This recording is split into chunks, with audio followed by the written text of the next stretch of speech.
السلام عليكم ورحمة الله تعالى وبركاته. نحمده ونصلي على رسوله الكريم. أما بعد فقد قال الله تعالى في كلامه القديم والفرقان المجيد: أعوذ بالله من الشيطان الرجيم. بسم الله الرحمن الرحيم. إن أحسنتم لأنفسكم وإن أسأتم فلها. وقال أيضا: هل جزاء الإحسان إلا الإحسان. صدق الله العلي العظيم. الصلاة والسلام عليك يا سيدي يا رسول الله. خذ بيدي قلت حيلتي أدركني يا رسول الله صلى الله عليه وسلم. புகழனைத்தும் அல்லாஹ் ஒருவனுக்கே உரித்தாகட்டுமாக.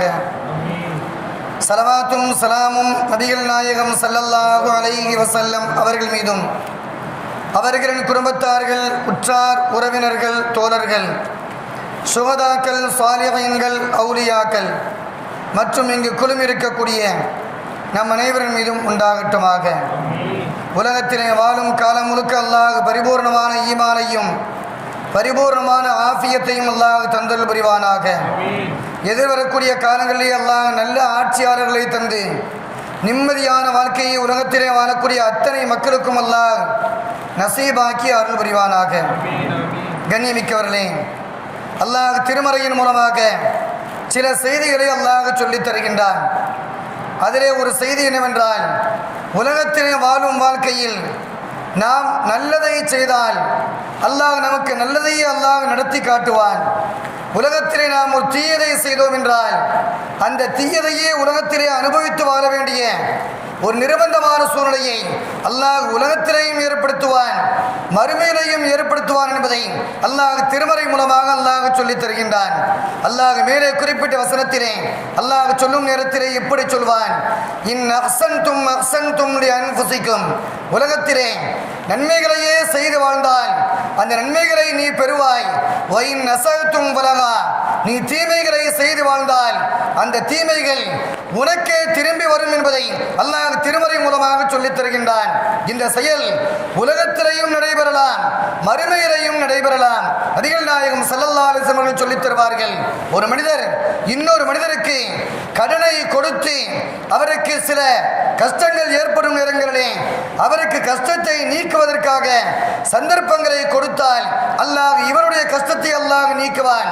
அதே போன்று உலகத்திலே ஒரு மனிதரை அவன் செய்த தவறுக்காக வேண்டி அவனை மன்னித்து விட்டால் அல்லாஹ் தஆலா இந்த மனிதனை மறுமையிலே எல்லோருக்கும் முன்பாக அல்லாஹ் மறைத்து வாழ்வான் என்பதை பெருமானார் ஸல்லல்லாஹு அலைஹி வஸல்லம் அவர்கள் சொல்லித் தருகின்றார்கள். கண்ணியமிக்கவர்களே, பெருமானார் ஸல்லல்லாஹு அலைஹி வஸல்லம் காலத்திலே பத்ர் போர்க்களம், அந்த பத்ர் போர்க்களத்திலே மும்முரமாக போர் நடந்து போரெல்லாம் முடிந்ததற்கு பின்பாக எதிரிகளே சிலரை கைதியாக பிடித்து கொண்டு வருகின்றார்கள். அப்படி கொண்டு வரும் நேரத்திலே அந்த கொண்டு வரப்படக்கூடிய கைதிகளிலே எதிரணியை சார்ந்தவர்களில் ஒருவர் தான் ஹஜ்ரத் அப்பாஸ் ரலியல்லாஹு தஆலா அன்ஹு, நபி ஸல்லல்லாஹு அலைஹி வஸல்லம் சிறிய தந்தை. அவர்களும் கைதியாக எதிரணியிலிருந்து பிடித்து கொண்டு வரப்படுகின்றார்கள். நபிகள் நாயகம் ஸல்லல்லாஹு அலைஹி வஸல்லம் முன்பாக நிறுத்தப்படக்கூடிய அந்த நேரத்திலே எதிரணியை சார்ந்தவர்கள் கைதிகள் என்பதை பார்க்காத நபிகள் நாயகம் ஸல்லல்லாஹு அலைஹி வஸல்லம் அவர்கள் மீதும் இரக்கம் கொண்டார்கள். அந்த மக்களுக்கு தேவையான அத்தனை காயங்களுக்கு தேவையான மருத்துவத்தையும் செய்துவிட்டு அவருடைய ஆடைகளை சரி செய்கின்றார்கள். கிழிந்த ஆடை இருந்தால் அதற்கு பகரமாக நல்ல ஆடையை கொடுக்கின்றார்கள். இப்படி ஆடைகளை கொடுத்து அவர்களை நல்ல நிலைமைக்கு கொண்டு வருகின்றார்கள். அந்த பட்டியலிலே அப்பாஸ் ரலியல்லாஹு அன்ஹு அவர்கள் நிறுத்தாட்டப்படுகின்றார்கள். பெருமானார் ஸல்லல்லாஹு அலைஹி அவர்கள் அப்பாஸ் ரலியல்லாஹு அன்ஹு தன்னுடைய சிறிய தந்தையை பார்க்கின்றார்கள். அவர்கள் பார்ப்பதற்கு தோற்றமான ஒரு பொருத்தமான உடல் அமைப்பை கொண்டவர்கள், மிகவும் வெயிட்டாக இருப்பார்கள், மிகவும் ஹைட்டாக இருப்பார்கள். அப்படிப்பட்ட அவர்களுக்கு அந்த மக்களுடைய எந்த ஆடையையும் பார்க்கின்றார்கள், யாருடைய சட்டையும் அவருக்கு பொருத்தமாக சேரவில்லை. அவர்கள் கிழிந்த ஆடையோடு இருக்கின்றார்கள். அவருடைய இரத்தத்தை எல்லாம் சுத்தப்படுத்த சொல்லி அவருக்கு காயங்களுக்கெல்லாம் மருந்து போட சொன்னதற்கு பின்பாக இந்த ஆடை கிழிந்த நிலைமையில் இருக்கின்றார்களே என்பதாக ஒவ்வொருவருடைய ஆடையாக பார்க்கின்றார்கள். யாருடைய ஆடையும் அவருக்கு பொருத்தமாக வரவில்லை. பெருமானார் ஸல்லல்லாஹு அலைஹி வஸல்லம் அவர்கள் யாருடைய ஆடையாவது இருந்தால் இவருக்கு பொருத்தமாக அணிவித்து விடுங்கள் என்பதாக சொல்லுகின்றார்கள். சஹாபா பெருமக்கள் தேடிக்கொண்டே செல்கின்றார்கள்.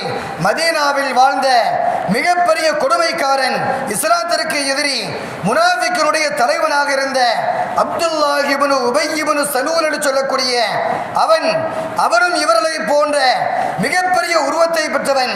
அவனுடைய ஆடையை, அவருடைய சட்டையை வாங்குகின்றார்கள். அந்த சட்டை அப்பாஸ் ரலியல்லாஹு அன்ஹுவுக்கு பொருத்தமாக சேருகின்றது. இவருக்கு தைத்து வைத்ததை போன்றே அந்த சட்டையினுடைய அமைப்பு இருக்கின்றது. பெருமானார் ஸல்லல்லாஹு அலைஹி வஸல்லம் அவர்கள் இந்த சட்டையை என்னுடைய சிச்சாவர்களுக்கு அணிவித்து விடுங்கள் என்பதாக சொல்லுகின்றார்கள். அந்த ஆடை, அந்த சட்டை அணிவிக்கப்படுகின்றது. அப்பாஸ் ரலியல்லாஹு அன்ஹு சட்டை அணிந்தவர்கள் சில காலங்கள் கழிகின்றது. இஸ்லாத்தை தழுவுகின்றார்கள். அப்பாஸ் ரலியல்லாஹு அன்ஹு தழுவியதற்கு பின்பாக ஒரு குறிப்பிட்ட நேரத்திலே அப்துல்லாஹ் இப்னு உபய் இப்னு சலூல் முனாஃபிக்கினுடைய தலைவனுடைய மகன் இஸ்லாத்தை தழுவுகின்றார்கள். இஸ்லாத்தை தழுவியதற்கு பின்பாக பெருமானார் ஸல்லல்லாஹு அலைஹி வஸல்லம் மிகப்பெரிய நெருக்கத்தை பெறுகின்றார்கள். அந்த நேரத்திலே உபய் இப்னு கஅப், அப்துல்லாஹ் இப்னு உபய் இப்னு சலூல் அவர் இறந்து விடுகின்றார். இறந்த அந்த நேரத்திலே பெருமானார் ஸல்லல்லாஹு அலைஹி வஸல்லம் சமூகத்திற்கு அவருடைய மகன் வருகின்றார்கள். இஸ்லாத்தை தழுவியவர், பெருமானார் ஸல்லல்லாஹு அலைஹி வஸல்லம் நெருக்கத்தை பெற்றவர் என்ற காரணத்தினால், யா ரசூலல்லாஹ், என்னுடைய 2 கோரிக்கைகளை தாங்கள் ஏற்க வேண்டும் என்பதாக வேண்டுகின்றார்கள். நபிகள் நாயகம் ஸல்லல்லாஹு அலைஹி வஸல்லம் அவர்கள் என்ன என்பதாக கேட்க, என்னுடைய தந்தை இறந்து விட்டார்கள், அவர்களுக்கு ஜனாசாவை தாங்களே முன்னின்று நடத்த வேண்டும், தொலை வைக்க வேண்டும். இது முதல் கோரிக்கை. இரண்டாவதாக அவருக்கு கஃன் அணிவிப்பார்கள். தங்களுடைய முபாரக்கான சட்டையை கஃனுக்காக தர வேண்டும் என்பதாக அந்த மகன் கேட்க, பெருமானார் ஸல்லல்லாஹு அலைஹி வஸல்லம் அவர்கள் இருவருடைய முகத்தாட்சணைக்காக இல்லாமல் சட்டையை கலட்டி கொடுக்கின்றார்கள்.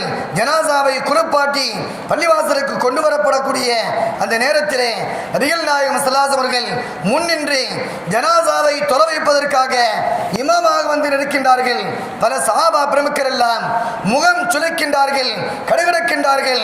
நபிகள் நாயகம் ஸல்லல்லாஹு அலைஹி வஸல்லம் அவர்கள் எதிரினுடைய தலைவராக, முனாஃபிக்கின் தலைவராக இருக்கக்கூடிய இவருக்கு நபிகள் நாயகம் ஸல்லல்லாஹு அலைஹி வஸல்லம் அவர்கள் தொலை வைப்பதா என்பதாக மிக வேதனையோடு இருக்கும் அந்த நேரத்திலே உமர் ரலியல்லாஹு அன்ஹு தைரியமாக பெருமானார் ஸல்லல்லாஹு அலைஹி வஸல்லம் உடைய கரத்தை பிடித்து இழுக்கின்றார்கள். ஒரு செய்தி, ஒரு அறிவிப்பிலே வருகின்றது, சட்டையை பிடித்து இழுக்கின்றார்கள், சட்டையும் லேசாக கிழிந்து விடுகின்றது என்பதாக இன்னொரு அறிவிப்பு வருகின்றது. இந்த நேரத்திலே பெருமானார் ஸல்லல்லாஹு அலைஹி வஸல்லம் அவர்கள் அவருடைய கையை உதறிவிட்டு ஜனாசாவை தொலை வைக்கின்றார்கள். ஆனால் பெருமானார் ஸல்லல்லாஹு அலைஹி வஸல்லம் அவர்கள் காலங்கள் செல்லும் நேரத்திலே முற்போக்கு சிந்தனையோடு பிற்காலத்திலே நாம் செய்யும் செயல் எப்படியெல்லாம் மாற்றத்தை ஏற்படுத்தும், எதிரணியை சார்ந்த தலைவருக்கு கூட பெருமானார் ஸல்லல்லாஹு அலைஹி வஸல்லம் அவர்கள் ஜனாசாவை தொலை வைத்திருக்கின்றார்கள்.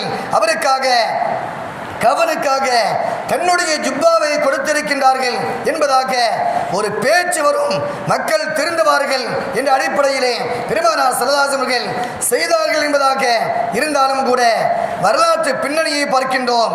அன்றைய தினத்திலே பத்ர் போர்க்களத்திலே தன்னுடைய சிறிய தந்தை சட்டை கிழிந்த நிலைமையிலே இருக்கும் நேரத்திலே சட்டை கொடுத்து உதவிய அப்துல்லாஹ் இப்னு உபய் இப்னு சலூல் முனாஃபிக்கினுடைய தலைவனாக இருந்தாலும் கூட தன்னுடைய ஜுப்பாவை கொடுத்ததின், சட்டையை கொடுத்ததின் காரணத்தினால் பெருமானார் ஸல்லல்லாஹு அலைஹி வஸல்லம் அவர்கள் அதற்கு பிரதி உபகாரமாக தன்னுடைய ஜுப்பாவை அவனுக்கு கடைசி நேரத்திலே வழங்கினார்கள் என்ற அந்த செய்திகளை பார்க்கின்றோம். கண்ணியமிக்கவர்களே, அல்லாஹ் சொல்கின்றான், அல் ஜஸாவுல் இஹ்சானி இல்லல் இஹ்சான்.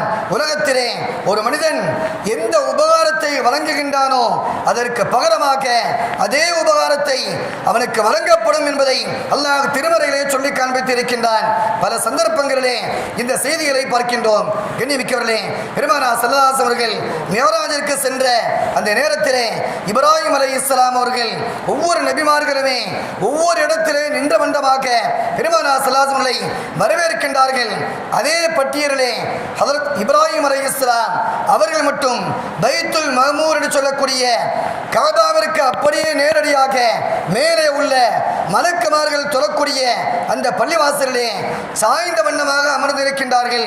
அமர்ந்து அவர்கள் பெருமானார் ஸல்லல்லாஹு அலைஹி வஸல்லம் வரவேற்கின்றார்கள். நபிகள் நாயகம் ஸல்லல்லாஹு அலைஹி அவர்கள் அதை விவரித்து சொல்கின்றார்கள். இப்ராஹிம் அலைஹிஸ்ஸலாம் பைத்துல் மஅமூருடைய அந்த பள்ளி வாசலிலே சாய்ந்த வண்ணமாக அமர்ந்திருந்தார்கள் என்பதாக சொல்லுகின்றார்கள். அதற்கு வரலாற்று ஆய்வாளர்கள் எழுதி தருகின்றார்கள்.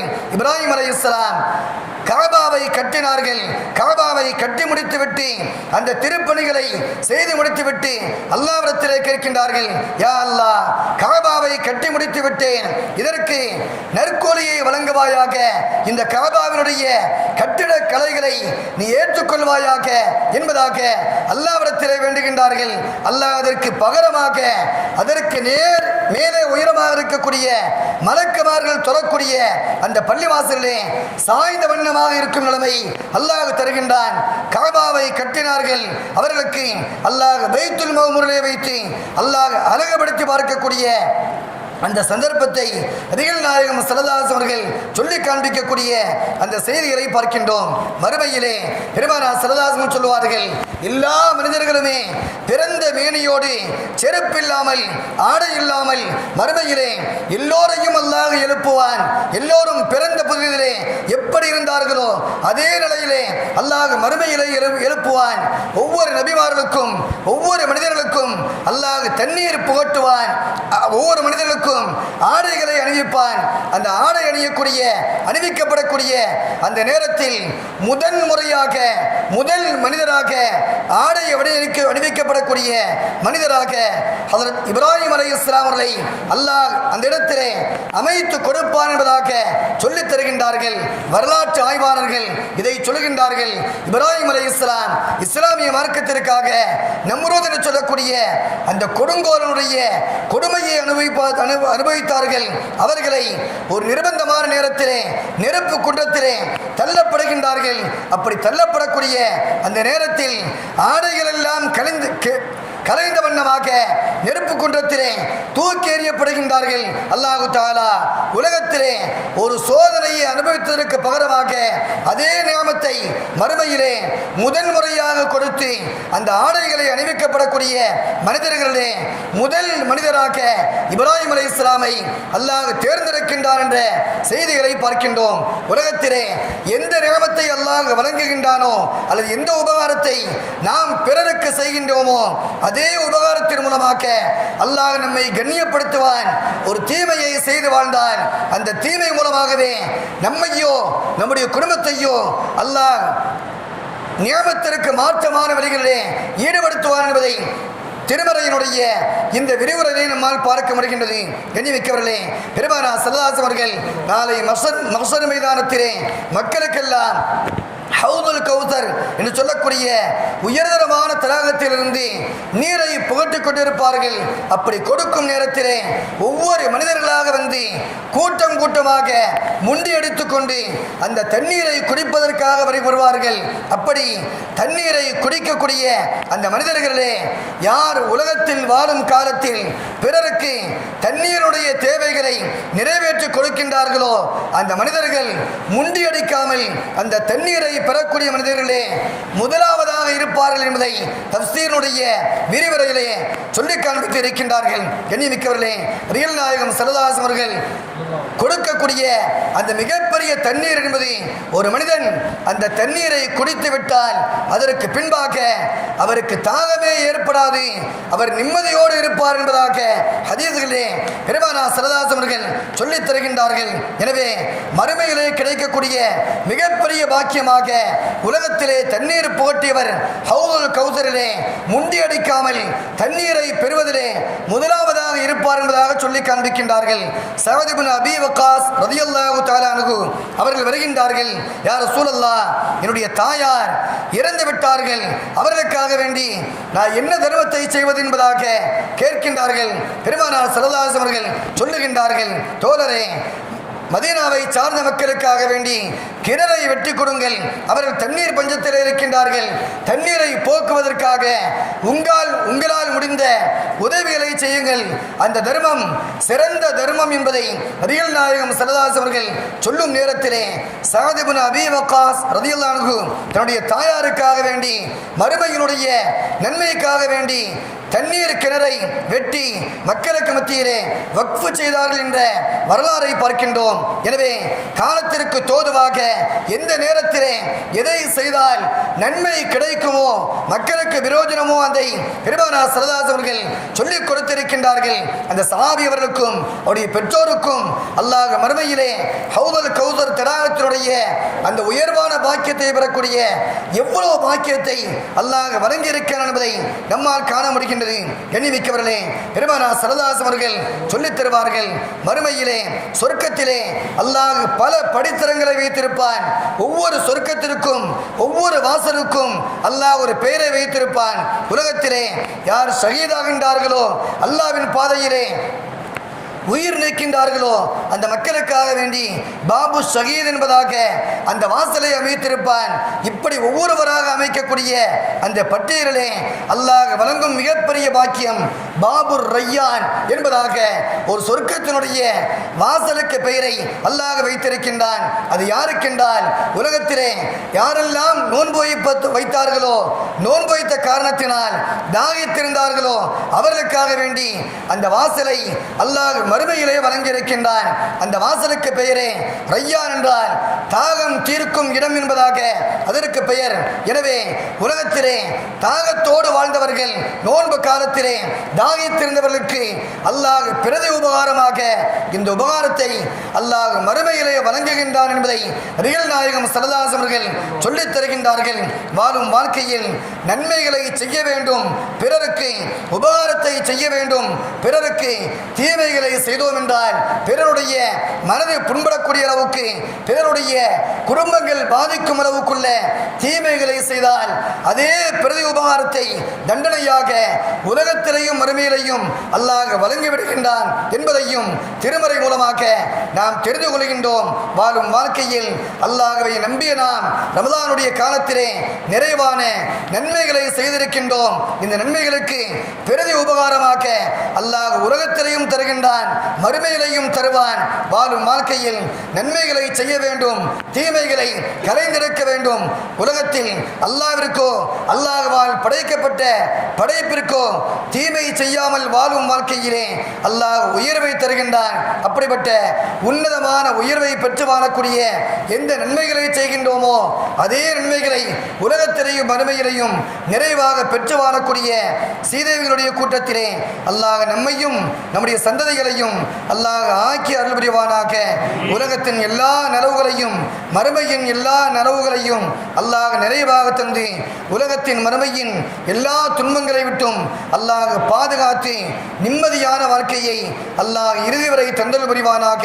உலகத்தை பிரிவதற்கு முன்பாகவே கஅபாவை தவாப் செய்யக்கூடிய, உம்ரா செய்யக்கூடிய, ஹஜ் செய்யக்கூடிய நர்பாக்கியம் பெற்ற உயர்ந்த கூட்டத்திலே அல்லாஹ் நம்மையும் இறுதி நாள் வரக்கூடிய நம்முடைய சந்ததிகளையும் அல்லாஹ் ஆக்கி அருள் புரிவானாக. உலகத்தை பிரிவதற்கு முன்பாகவே நபிகள் நாயகம் ஸல்லல்லாஹு அலைஹி வஸல்லம் ரவுலாவை ஜியாரத் செய்வதோடு அவர்களை கனவிலையும் நினைவிலையும் கண்டுகளிக்கக்கூடிய நர்பாக்கியம் பெற்ற உயர்ந்த கூட்டத்திலே அல்லாஹ் நம்மையும் இறுதி நாள் வரக்கூடிய நம்முடைய சந்ததிகளையும் அல்லாஹ் ஆக்கி அருள் புரிவானாக. நாம் செய்த எல்லா நல்ல அமல்களையும் அல்லாஹ் ஏற்றி அதனுடைய குறைகளை நீக்கி நிறைவான நன்மைகளை அல்லாஹ் தந்தல் புரிவானாக. வாஹிர் தாவனா அல்ஹம்துலில்லாஹி ரப்பில் ஆலமீன். அஸ்ஸலாமு அலைக்கும் வரஹ்மத்துல்லாஹி தஆலா வபரகாத்துஹு.